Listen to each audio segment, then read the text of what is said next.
C'est parti.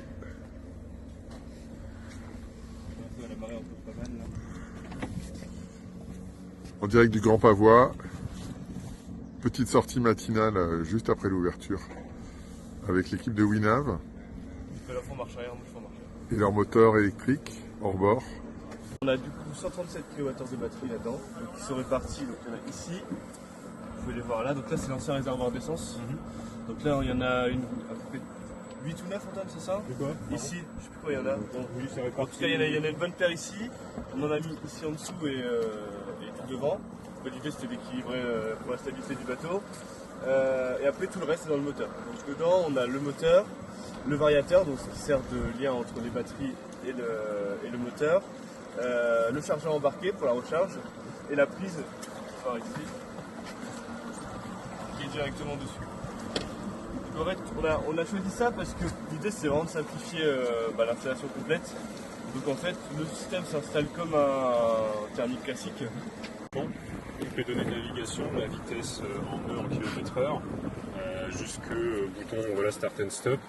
On a les différentes informations de température aussi, de fonctionnement du moteur, du variateur et du chargeur embarqué et du convertisseur DC-DC et également des batteries. Et on a différents modes de navigation. Donc on a un mode port, donc là je ne l'ai pas activé, mais en fait ça va réduire en fait la puissance, ce qui fait qu'on va pouvoir naviguer dans le port à vitesse réduite. Ouais, c'est ça, voilà. Ensuite on a une partie un peu ici qui va servir vraiment à la recharge, c'est plutôt la gestion on va dire des batteries. Donc recharge sur la gauche avec le pourcentage de charge restante, la puissance qui est délivrée à l'instant T.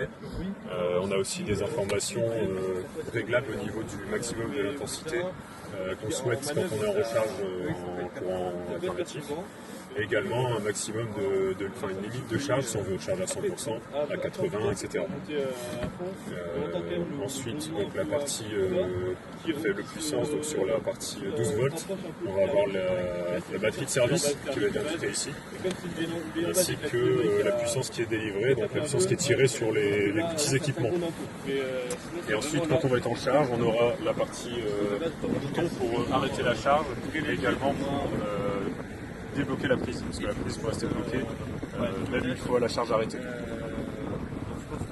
Ici on a la partie on va dire gestion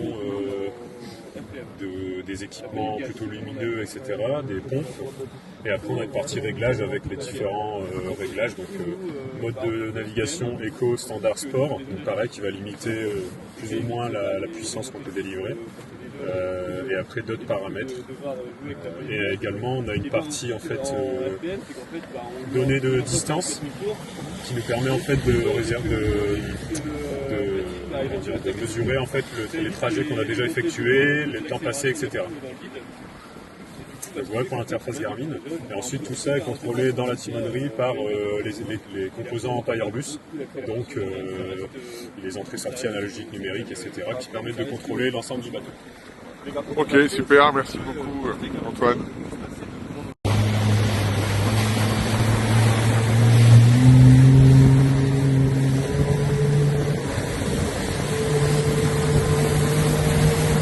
Voilà, propulsion électrique par Winav en bord de forte puissance. On est quasiment dans un certain silence, à part les bruits de frottement et le ronronnement du moteur. Et au loin, le Grand Pavois derrière.